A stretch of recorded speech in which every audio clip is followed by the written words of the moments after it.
답답하고 참 안타까운 이 북이스라엘 열왕들의 역사를 우리가 역사의 기록을 통해서 확인할 수가 있습니다.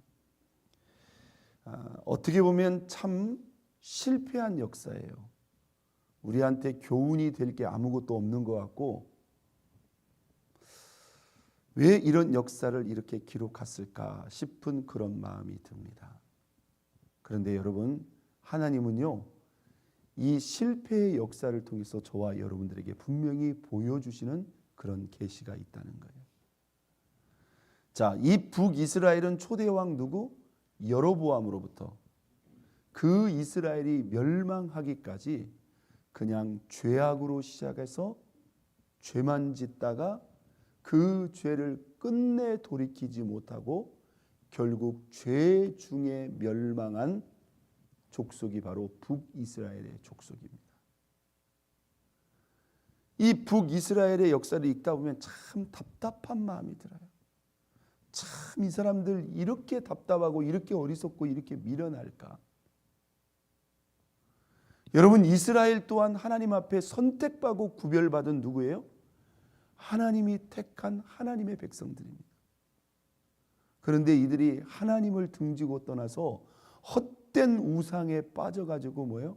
거기서 헤어나오지를 못해요. 그러면 그들이 하나님을 등지고 헛된 우상을 선택하고 헛된 우상에 빠진 그들의 삶의 결과는 무엇일까요? 여러분, 그 결과는 무엇일까요? 평안일까요? 아닙니다. 괴로움, 고통 그 자체라는 거예요. 그걸 자기들이 눈앞에서 늘 보면서도 뭐예요? 그걸 깨닫지를 못해요. 그것을 버리지 못하고 그것을 돌이키지 못하니 이것이야말로 뭐예요? 어리석고 미련하다고 밖에 생각할 수가 없는 거죠. 자, 비록 솔로몬의 죄로 말미암아 남쪽 유다와 북이스라엘이 갈라지게 됩니다. 여러분, 북이스라엘은 10개 지파예요. 남유다는 유다와 베냐민으로 시작한다 이 말이에요. 그러면 여러분, 외적으로 보면 물론 유다 지파가 상당히 강력하고 큰 지파인 것은 맞습니다만은, 여러분 외적으로 보면 남유다가 커요, 북이스라엘이 커요? 북이스라엘이 훨씬 크고 많은 지파를 가지고 있다 이 말이에요. 그런데 여러분, 외적으로 보세요. 자, 남유다 지파도 죄를 지은 왕들이 있었지만 남유다의 세 번째 왕 아사 왕이 결심하고 하나님을 섬기기 시작합니다. 이미 분단되어 버렸어요. 그리고 남유다는 북이스라엘보다 더 작은 나라입니다. 그런데 잘 보세요. 이 아사가 작정하고 하나님을 경외하고 하나님을 섬기니까 하나님이 이 유다의 왕국을 어떻게 해요? 이미 분단된 작은 나라지만, 그러니까 조건이나 상황과 환경으로 보면 오히려 북이스라엘보다 뭐예요? 더 고난과 더 시련과 더 환난이 더 많아야 되고 더 불안해야 된다 이 말이에요. 그런데 여러분, 이미 분단된 작은 나라임에도 불구하고 아사가 작정하고 하나님 한 분만을 전적으로 믿으니까 여러분, 이 나라를 누가 책임져요? 하나님이 보호하시고 하나님이 둘러버리고 하나님이 함께 하시니까 이미 분단된 북이스라엘보다도 작은 이 나라가 더 평안하고 더 강성하더라는 거예요. 여러분, 하나님께서 이 역사의 대조를 통해서 저와 여러분들에게 뭐예요? 역사적으로 객관적으로 우리에게 보여주는 거예요. 그러니까 여러분, 우리가 이 조건, 상황, 이런 외적인 것은 뭐예요? 그것은 사람의 기준일 뿐이에요. 우리의 삶 속에서 가장 크고 중요한 것은 뭐예요? 조건이나 환경이나 외적인 것이 아니라는 거예요. 무엇이죠? 살아계신 하나님과의 우리와의 영적 관계고 신앙입니다. 한번 더 습니다. 신앙이 하나님과의 관계가 가장 크고 중요한 것이다. 이게 우리 삶의 가장 큰 변수이지, 얼마나 큰 땅을 가지고 있느냐, 얼마나 많은 지파를 가지고 있느냐, 어떤 조건, 어떤 환경이 아니라는 거예요. 자, 지금 북이스라엘 역사와 남유다 역사가 지금 같이 가잖아요. 그런데 여러분, 아사의 아버지도 아사의 할아버지도 뭐예요? 다 악한 왕이었어요. 뭐 솔로몬도 마찬가지고. 그런데 이 아사가 뭐예요?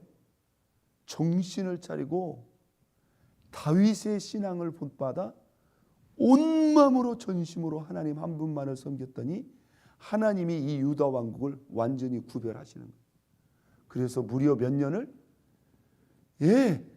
다윗과 사울과 다윗과 솔로몬도 40년을 통치했는데 이 아사 왕이 41년을 통치하면서 그가 말년에 약간 조금 벗어나기는 했지만 그가 일생 하나님을 온전히 섬겼다고 했어요.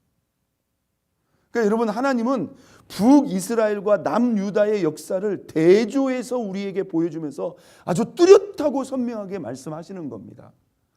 조건과 환경을 뛰어넘어서 우리가 하나님을 경외하는 자와 하나님을 떠난 자의 삶의 결과가 무엇인가를 우리에게 보여주고 있는 거예요.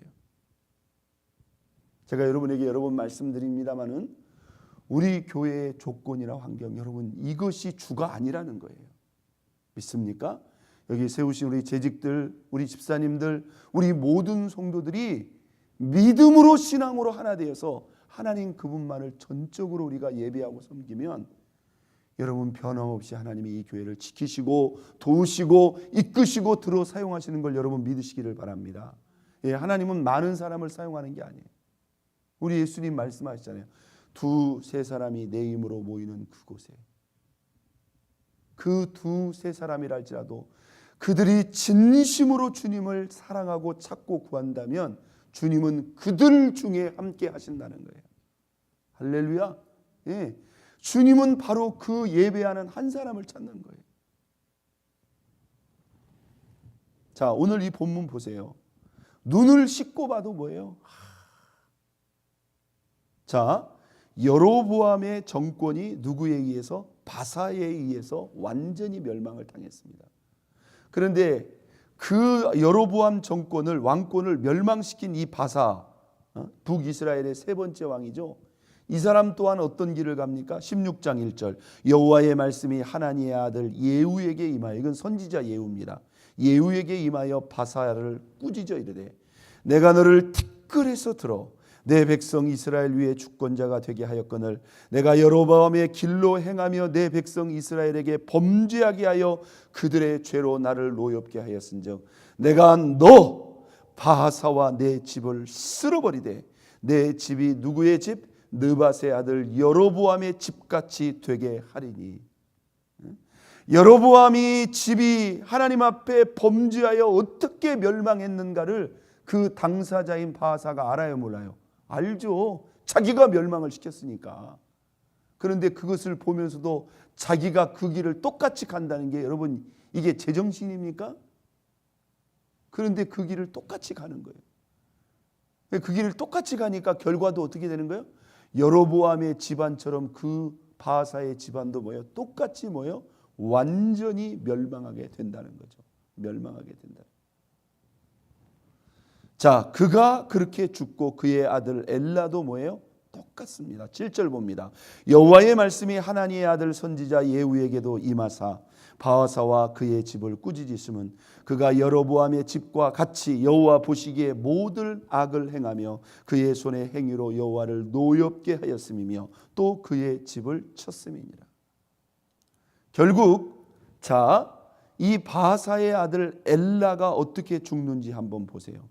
엘라가 2년 정도 북이스라엘을 다스렸을 때 9절 봅니다.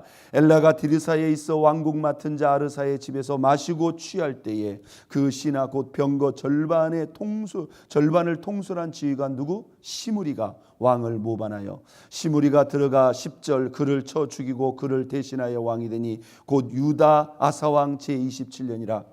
11절 시므리가 왕이 되어 왕위에 오를 때에 바사의 온 집안 사람들을 죽이되 남자는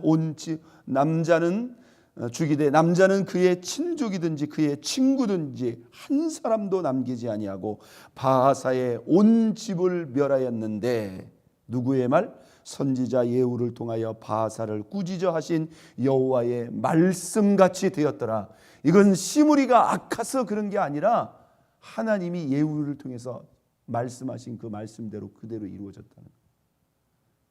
친족뿐만 아니라 심지어 누구까지요? 시므리의 친구까지 그냥 하여간 시므리 알고 시므리가 아니고 이 엘라를 알고 바사를 아는 사람, 관계된 사람은 다 죽였어요. 이게 하나님의 심판이었다는 거예요. 왜요? 그가 어떤 길? 여로보암의 길로 갔기 때문이죠.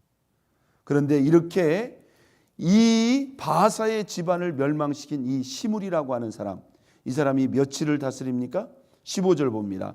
유다의 아사왕 제27년에 시므리가 디르사에서 며칠 동안 7일 동안 왕이 되었다. 7일 동안. 북이스라엘의 왕 중에 일주일 다스린 왕도 있어요. 그런데 그도 어떻게 됩니까? 예, 그도 어떻게 돼요? 그도 또한 오므리에 의해서 죽습니다. 자, 18절 봅니다. 시므리가 성읍이 함락됨을 보고 왕궁 요새에 들어가서 왕궁을 불사르고 그 가운데 죽었으니, 오므리가 그의 왕궁을 포위하니까 이 시므리가 어떻게 합니까? 왕궁에 불을 질러버리고 자기가 스스로 자가래. 며칠 동안 다스리고 일주일 다스리고. 그런데 이게 그냥 이루어진 게 아니죠. 19절. 이는 그는 누굽니까? 시므리가 여호와 보시기에 악을 행하여 뭐하였기 때문이라? 범죄하였기 때문이라. 그가 여로보암의 길로 행하며 그가 이스라엘에게 죄를 범하게 한 그 죄 중에 행하였더라. 이게 우연히 일어나는 게 아니라 똑같은 짓을 똑같은 길을 가고 있기 때문에 하나님이 일주일 보고는 이건 안 되겠다 이거예요. 그래서 뭡니까? 그 자리에서 멸망을 시키는 거예요. 이 시므리를 이어서 왕이 된 사람이 바로 누구입니까? 우리가 잘 알고 있는 오므리라고 하는 사람입니다. 이 오므리라는 사람이 23절에 보니까 유다의 아사왕 제31년에 오므리가 이스라엘 왕이 되어 몇 년? 12년 동안 디르사에서 6년을 12년 동안 다스립니다.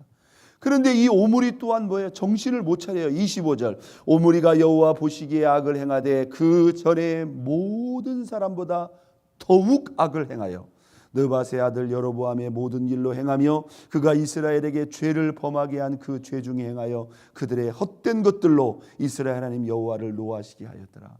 왜 이렇게 미련하고 어리석습니까? 그렇게 어떻게 여로보암 집안이, 바사 집안이, 시므리가 어떻게 죽는 것을 보면서도 뭐예요? 똑같은 길을 가는 정도가 아니라 뭐예요? 예, 그것보다 더욱 악하게. 이 오므리의 아들이 여러분 누구죠? 저와 여러분들이 너무나 잘 알고 있는 그 유명한 아합 왕입니다. 아주 악당 중에 악당이죠. 자, 이 30절 봅니다.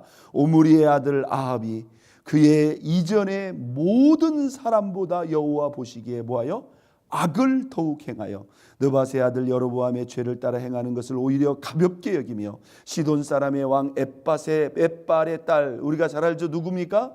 이세벨을 아내로 삼고 가서 바알을 섬겨 예배하고 사마리아에 건축한 바알의 신전 안에 바알을 위하여 제단을 쌓으며 또 아살의 상을 만들었으니 그는 이전에 이스라엘의 모든 왕보다 심히 이스라엘 하나님 여호와를 노하시게 하였더라. 이스라엘, 북이스라엘의 악당 중에 아주 절정을 이룬 사람이 누구예요? 오므리, 그리고 그의 아들 누구예요? 바로 바알입니다. 아합 왕입니다. 이때 누가 나타납니까? 북이스라엘의 그 유명한 선지자 엘리사가 나타납니다.